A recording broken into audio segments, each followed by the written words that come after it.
Hello dear students, welcome back to your math classes. How are you all? I hope you all are healthy and doing well.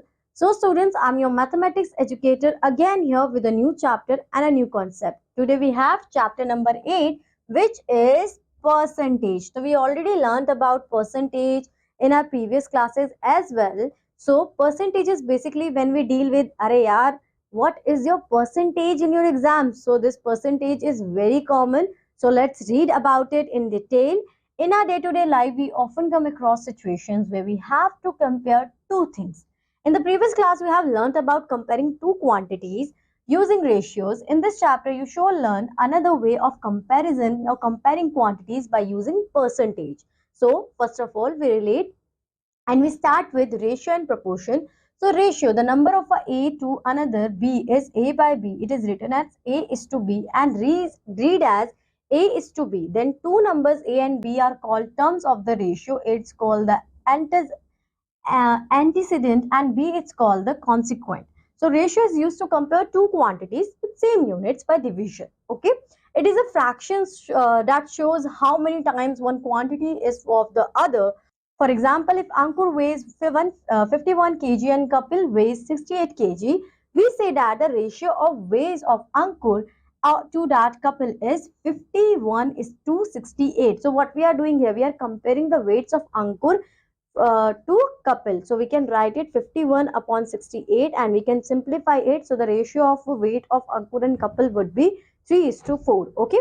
So in other words, Ankur's waist is 3/4 of Kapil's waist. Equivalent ratio. Since the ratio can be written in the form of a fraction, all the equivalent fraction form equivalent ratios to the given ratios.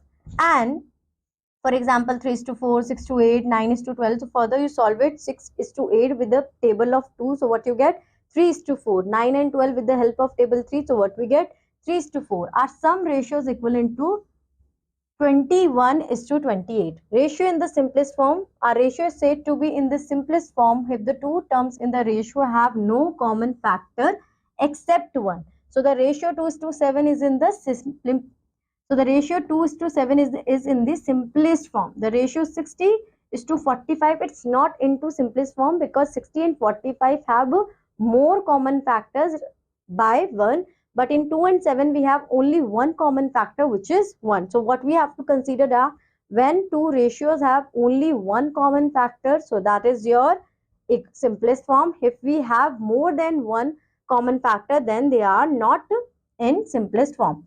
You may note the following significant points about ratios. In a ratio, the two quantities being compared must be expressed in the same units. A ratio does not have any units. The two terms of a ratio can be multiplied or divided by the same non-zero number to get equivalent ratios. Generally, a ratio is expressed in the simplest form. So we don't use, first of all, we have to consider that the same units we have. We don't use any unit for the ratio. Second, we always represent our ratio in the simplest form. Two ratios can be compared by comparing their fractional forms. Now we have proportion. It means when we have two equal ratio, that is called your proportion. A proportion is a statement of equality of two ratios. For example, 6 is to 15 is equal to 12 is to 30 is a proportion. Four numbers are said to be proportion if the ratios of the first two numbers is equal to the ratio of the last two numbers. To denote proportion, the symbol this 2 times colon is used to express this. So 12 is to 21 is proportionate to 30 is to 63 is same as 12 is to 21. It's equal to 36 is to 63. The four numbers are called terms of the proportion. The first and fourth term.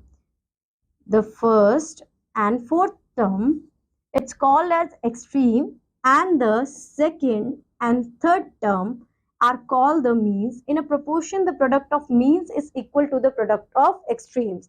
Now, proportion are used to be extensively solve real life problems as shown by the following examples.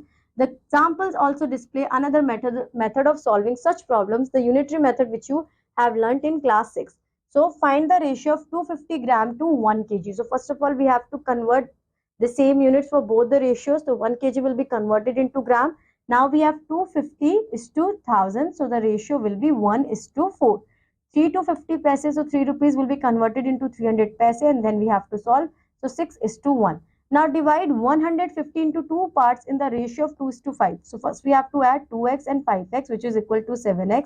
7x is equal to 1050. Now the opposite. So the opposite of multiplication and division. So you have to divide both the sides by 7. So you will get your x value 150. Okay. Now the boys and the girls in a school are in the ratio 6:5. If the number of boys is 846, find the number of the girls. So 6:5 is equal to 846 is to x, because the ratios are equal. So 6 multiplied by x is equal to 5 multiplied by, because the product of means is equal to the product of extremes. So 5 multiplied by 846 divided by 6, you will get your answer, which is 605. Okay. In second method, what you can do, you can use unitary method as well, solve the same problem. If the number of boys is 6, then the number of girls will be 5. If the number of boys is 1, then the number of girls will be 5 by 6. So 5 by 6 multiplied by 846 is equal to 605. Next we have a car runs 195 km with 15 liter of petrol. Find the amount of petrol required to cover 260 km. So 195 km is equal to 15. So in 1 kilometer, how much liter of petrol is used? 15 divided by 195 and multiply by 260, you will get for the 260 kilometer, that is equal to 20 liter. I hope so student this is clear to you. This is the concept which we already do in earlier classes as well. So I hope so you got your point. And now we have our exercise 8.1. Find the ratio of 20 minutes to 1 hour. So we already know that in 1 hour we have 60 minutes. So 20 is to 1 hour, your ratio will be 2:6, and when I simplify it, the answer is 1:3. Next 30 paise to 6 rupees, it means 30 paise and 6 paise will be your 600. So it will be zeros cancel out with 0 and 1:20 is your answer. So in same way you have to find out the answer for rest of the two parts you have. Now the sides of a rectangle are in the ratio 4:7. If the perimeter of rectangle is 308 centimeter, then find the sides of the rectangle. So we have to add them together. 4x plus 7x. These are the sides, and the perimeter formula is multiply by 2. So that is equal to 308 centimeter. 4x and 7x is 11x. Multiply by 2, that is equal to 308. So 22x is equal to 308. Now we have to divide from both the sides. So you will get x is equal to 22 and 8. So 2, 8 and 2. So answer is 14. X value is 14. So 4x is equal to 14 multiplied by x.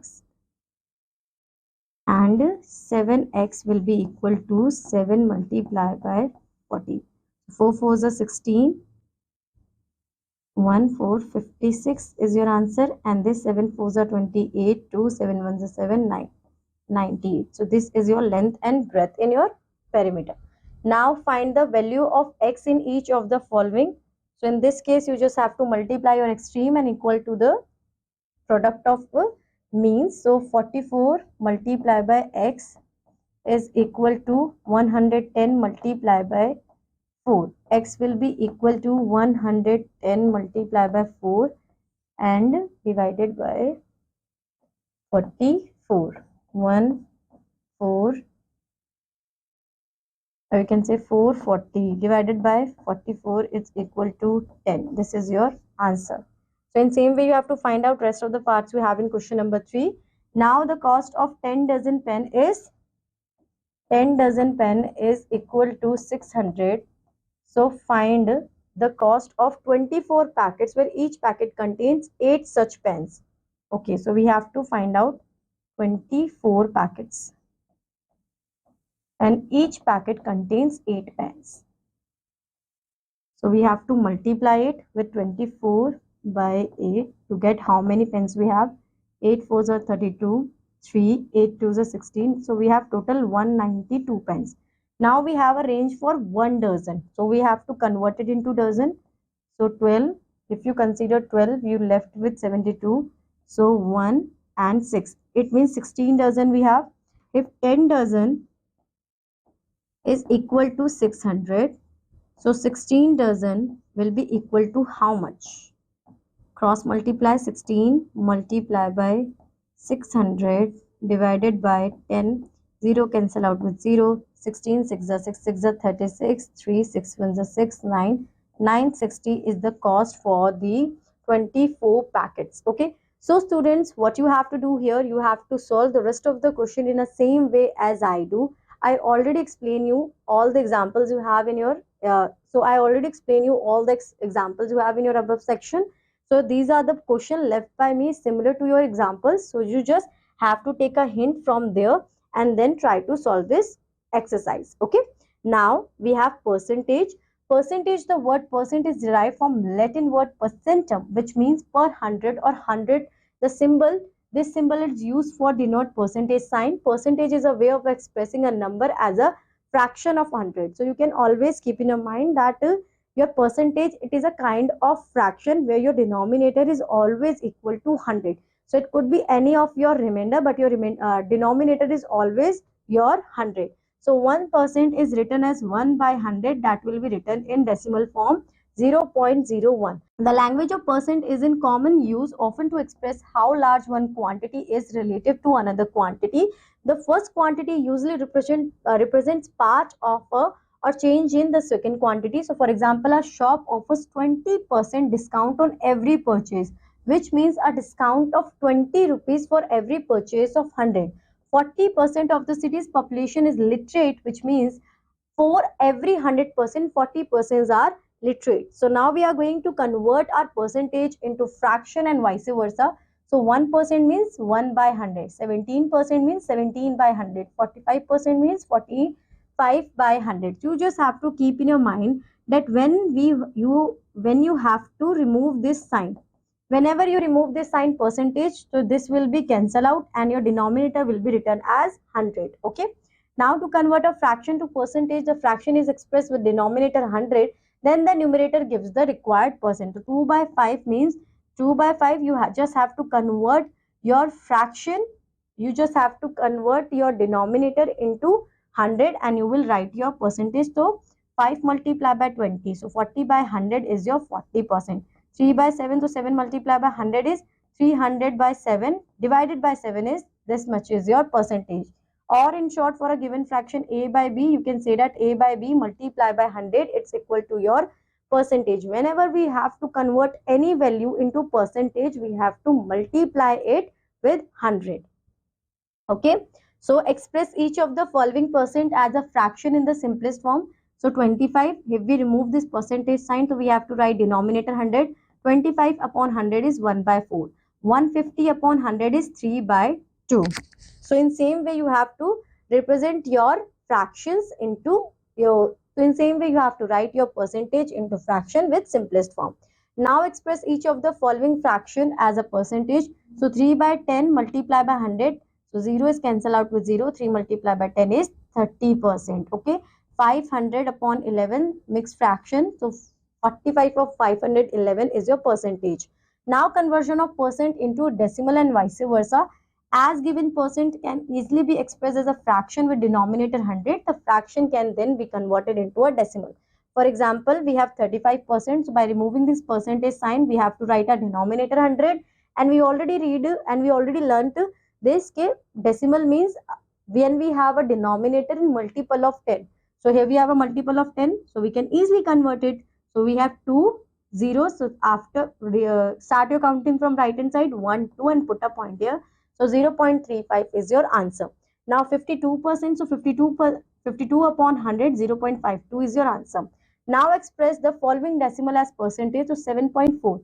If I remove this sign, if I remove this point, how many digits I have after point? Only 1. So 74 upon 10. And to convert anything, any fraction into percentage, I have to multiply with 100. So 0 is cancelled out with 0 and 74 multiplied by 10 is equal to 740%. Okay, same. How many digits I have after point? 2. So I have to write my denominator 100. Now I have to multiply to convert it into percentage with the 100. So 100 cancel out with 100, 65%. Okay. Now conversion of percent into ratio and vice versa. So for this, again you have to convert your percentage into fraction because ratio means fraction. Okay, so 15% by removing this percentage sign, 15 by 100 is your fraction. Now you have to convert this fraction into simplest form, which is 3 by 20, and this is your ratio form. That's it, which is very simple. Same process here, 48%, so 48 upon 100, simplest form 12 by 5. So the ratio form will be 12 is to 25. Okay, students. Now, next we have convert the following ratio into percentage. So 3 is to 4. First we have to convert into fraction, and to convert anything into percentage, we have to multiply it with 100. So 3 by 4 multiply by 100. 4 ones are 4, 4, 5, 4, 25. Here we have 3 multiplied by 25 is your 75%. So in same way you can convert your ratio into percentage as well. Now finding a percentage of a given number. To find a percentage of a given number, write the percent as fraction and use of as indicator of multiplication. X percent of A is X by 100 multiplied by A. So 5% of 40 means 5 by 100 multiplied by 40. We already know that of means multiply. So we have to multiply it. 0 is cancelled out with 0. Further you solve it, so you will get your answer, which is 2. Next, 25% of 800. So 25 upon 100 multiplied by 800. 2 zeros are cancelled out with 2 zeros. 25 multiplied by 8 is 200. So in same way you can identify the percentage of particular number. Now 60% of a number is 210. Find the number. So 60 upon 100 multiplied by x is equal to 210. Here we already know that how much is equal to 60% of a given number. We have to find that number. So 60 upon 100 multiplied by x is equal to 210 will be equal to 3 by 5 x is equal to 210. X will be equal to 210 multiplied by 5 divided by 3, which is 350. Okay, students. Now finding what percent is one quantity of the other. So in this case, what is A percent of B? C is A percent of what number? So in this case, suppose A is X percent of B. So X by 100 multiplied by B is equal to A. So in short, X will be equal to A multiplied by 100 divided by B. For example, what percent of 180 is 36? So X by 100, we don't know the percentage. Multiplied by 180, that is equal to 36. So 36 multiplied by 100 divided by 180, X is equal to 20. Students, right now we are converting so many things into percentage and vice versa we are doing, so it is little bit confusing. But when you are doing these examples and then try to solve your exercise question, then you get a clear point what you have to do and when. So here we have exercise 8.2. Express the following percent as fractions in the simplest form. So now we have to write a percentage into fraction. So when I removing this percentage sign, so I have to write here 100, and for in simplest form as well. So 7 by 20 is the simplest form. So this is your percentage. Now 72 upon 100, it will be your 3, and 636 upon 20. Further it will be your 9 upon 4. So this is your simplest form. Now in question number 2, express the following percent as decimals. So 20%, percentage sign will be removed, and here we have 100. 0 is cancelled out with 0. So you have 0.2 as in decimal form. So in same way you have to solve rest of the parts you have in question number 2. Now express the following percent as ratio in the simplest form. So we have to convert it first fraction, and then we have to write it the simplest form of ratio. So 45 upon 100, here we have 9 by 20, then this is your ratio 9 is to 20. Okay students, same you have to do for rest of the parts you have in question number 3. Now we have question number 4. Express the following as percentage. So 1 by 10 multiply by 100. To convert anything into percentage, always keep in mind that you have to multiply it with 100. 0 is cancelled out with 0. This is your answer, 10%. Okay, same you have to do for rest of the parts you have. Wait for a second, one more question I have to take, which is in decimal form. For example, F 0.009. First you have to remove the point and see how many digits you have after 0.3. So your denominator will be 1000. Now you have to multiply with it 100. 00 cancel out with 00. So 9 by 10. This is your percentage. Okay. Next, G, where you have to convert it in ratio. So 1 by 5 is your fraction form. 5 ones are 5 and 20, so it means 20%. In same way, you have to solve rest of the parts we have in question number 4. Now we have question number 5, where we have to tell 5% of 60. So 5, if I remove percentage sign, means 100 and multiply by 60. 0 is cancelled out with 0. Okay. 5 ones are 5 and 5 twos are 10. 1 and 3. So it means 3%. 5 is 3% of 60.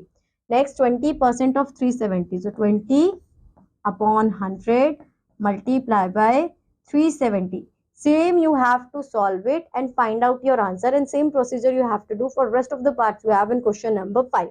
Next, we have question number 6. 10% is 74. Find the number. So 10%, 10 by 100. We don't know that number. Okay, what is that number? But we know the 10% of that number is 74. So how can we calculate? X is equal to 74. 100 is here divided. So we have to multiply it and divide it by 10. So 0 is cancel out 0. So it means 740 is that number. Okay, student. So in same way, you have to find out rest of the parts of this question. Now question number 7, what percent of 75 is 21? So we don't know the percentage of it, but we know that 75, that percentage of 75 is equal to 21. So how can we do that? X is equal to 21 multiply 750. So here we have 4 and 3. 3 ones are 3, 3 sevens are, so that is your 7 fours are 28. So 28% of 75 is equal to 21. So in same way, you have to find out the rest of the parts you have in question number 7. Now, a basket contains 175 oranges. Out of 21 are rotten. Find the percent of good oranges. So 21 are rotten, so means 175 total. We have to subtract 21, which is 4, 7 minus 2 is 5 and 1. So this much is good. So 154, total we have 175 and we have to multiply with 100 to get the good oranges. So here we have 20, 35, 7, 4, 1, 7 and 7. So 77 multiplied by 4, 28 to 28, 30. So 308%. So 308% we have good. 3, 2, 4. Okay, 308% we have good apple. But 308%, how is it possible now?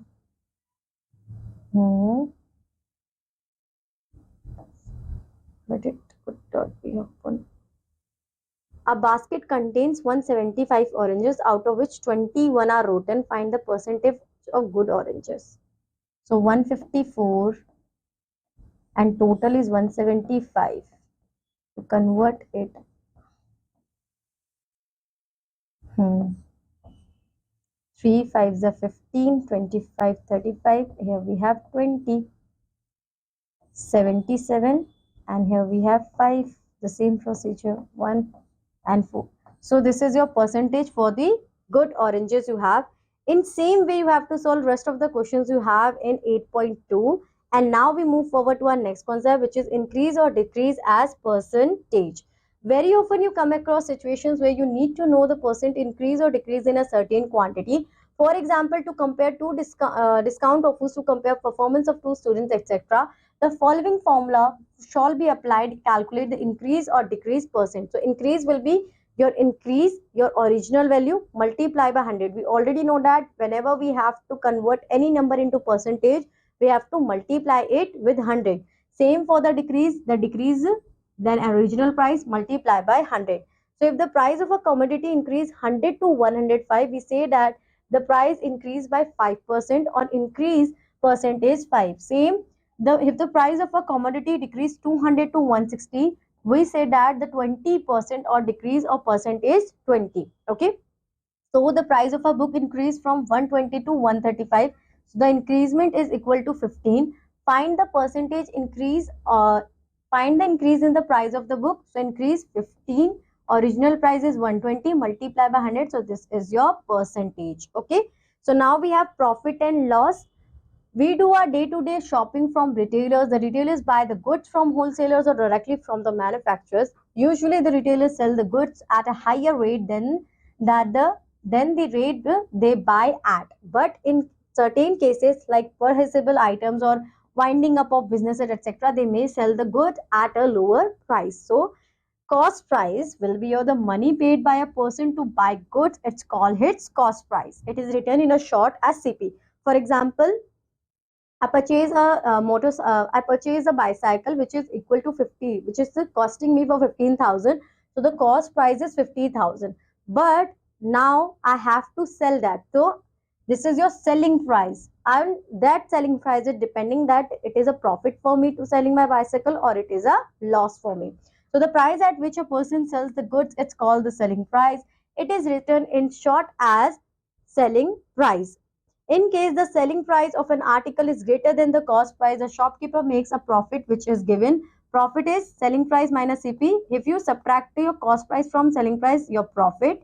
And if you subtract your cost price from if you subtract your selling price from cost price, so this is your loss. Now we have to find profit or loss percent. So for profit percent, you just have to take profit, cost price, multiply by 100, and loss percent will be loss, cost price, and multiply by 100. So now we have to solve some examples related to this. A man bought an article for 850 and sold it for a profit of 4%. Find his selling price. So first what we have to do, this is your cost price, the both. Okay, so this is your cost price 850 and your percentage is 4. So 4, this is your profit percentage. We don't know the profit amount. So profit upon 850 multiply by 100. It will be your 850 multiplied by 4 divided by 100. This is equal to 34 while you solving it. So now we have next question. Next example. A man sells his refrigerator for 25,500 at a loss of 15%. Find his cost price. So your selling price would be cost price minus loss. So 100 minus 15, that is equal to 85. We assume that when we don't have a given quantity, because we all know that percentage is out of 100. So when we have not a given price, so we can consider that your cost price would be 100 and the loss of it is equal to 15. So 85 is your loss. So 100 upon 85 multiply by 25,500, it's equal to your amount, that is 30,000. Now we have our exercise 8.3. The population of a town increased from 75,000 to 90,000 in 3 years. Find the percent increase in population. So first of all, you have to subtract 75,000 from 90,000. It will be equal to 15,000. Now you have 15,000, the increase. After this, the total is 75,000. And you have to multiply it with 100. 2 zeros are cancelled out with 2 zeros. 1 with this. Here we have 3 and 1, 5. 1, 5. So 100 upon 5, your answer will be 20% increase in the population. Next question. A man bought a table for 1200 and sold it for 1350. It means he has 150 profit. So the gain he have 150. Cost price it's 1200. Multiply it with 100. 2 zeros are cancelled out with 2 zeros. Here we have 4, 50, 2, 25. So 12.25% is the profit, the gain he have. Now by selling a cupboard for 2,420, a shopkeeper gives 10%. Find the cost price. So the 10%, we don't know the cost price. It's equal to, wait, 10% of 2,420. 0 cancel out with 0, 0. So it means 2,000 is the cost price. This is your profit 242 and you have to subtract this amount from 200, 420. So you will get your answer, which is 2,000. So students, in same way you have to solve rest of the question you have in 8.3. You just have to consider the examples in your mind and then you can solve these questions very easily. Now we have our next concept, which is simple interest. So when a person or a company borrows money from an individual, a bank or some other financial institution, the money which is paid back is more than what is borrowed. So the money borrowed is called the principal, and the sum borrowed, the additional money paid by the borrower, is called the interest, and the total money paid back to the lender, it's called the amount. So we have three terms: amount, principal, interest. For example, I have 5,000. So the 5,000 is my principal. I give this amount to someone at the 5% interest. So my 5% is my interest. After some time, if he back me 5,050, so that 5,050 is my amount. So this is your formula. Amount is equal to P plus I, where A stands for amount, P stands for principal, and I stands for interest. So the formula we have for simple interest is P into R into T divided by 100. Okay, if the interest is calculated uniformly on the original principal throughout the loan period, it is called simple interest. In simple interest, we have a common principle throughout the time of the borrowing time we total have. We use only one principle, that is we have at first. So this is your formula to find out the simple interest. Now we can put the values into the simple interest formula. We can get our amount. So principal 5,000 times 3 years, interest 7%. Find the interest at the and the amount. So we have to put the values into this formula. We get our principal, we get our interest 1050, principal and interest together, we get our amount, which is 6050. So same, you just have to put the values into your formula and you will get your answers. Here we have our exercise 8.5, 8.4. Find the simple interest when you have P 25,000 multiply by 4 multiply by 3 and divided by 100. Two zeros are cancelled out with 2 0. 25 multiplied by 100, 100 multiplied by 3, 300 is your interest. Okay, next you have, so in same way you have to solve rest of the parts you have in question number 1. Next question we have, what rate gives 3,000 as interest on a sum of 75, on a sum of sum, or we can say that it is our principal. We have to find out what rate gives 3,000. 3,000 is our interest. Principal 7,500. We don't know the rate of interest. We have time period 6 divided by 100. 2 zeros cancel out with 2 zeros. So 3,000 divided by 75 multiplied by 6. 2. Here we have 1,000 and 1, 500, 1, 100, and here we have 1, 515, 320. So 20 by 3 is the rate of interest we have to get 3,000 as interest. In how many years will 4,800 amount to 5,520 at 6% per annum? So first of all, we have to find out the interest in this by subtracting our value. 0, 2, 5 minus 8 is not possible. So 7 and 4. So 720 is our interest. Okay. 720 is our interest. 4,800 is our principal. And we have 6% annum our interest, and we want to know the time period upon 100. 2 zeros are cancelled out with 2 zeros. So 720 48 multiplied by 6. Here we have 6 ones are 6, 3, 6, 0, 4, 30, 1, 15 by 2 means 7.5 years we need to convert this value. So in the same manner, you have to solve rest of the questions you have in 8.4. And after this is the end of your exercise. I hope so students, this chapter is clear to you and now you understood it very well. Now I'm going to meet you in your next class. Till that, bye bye, have a good day.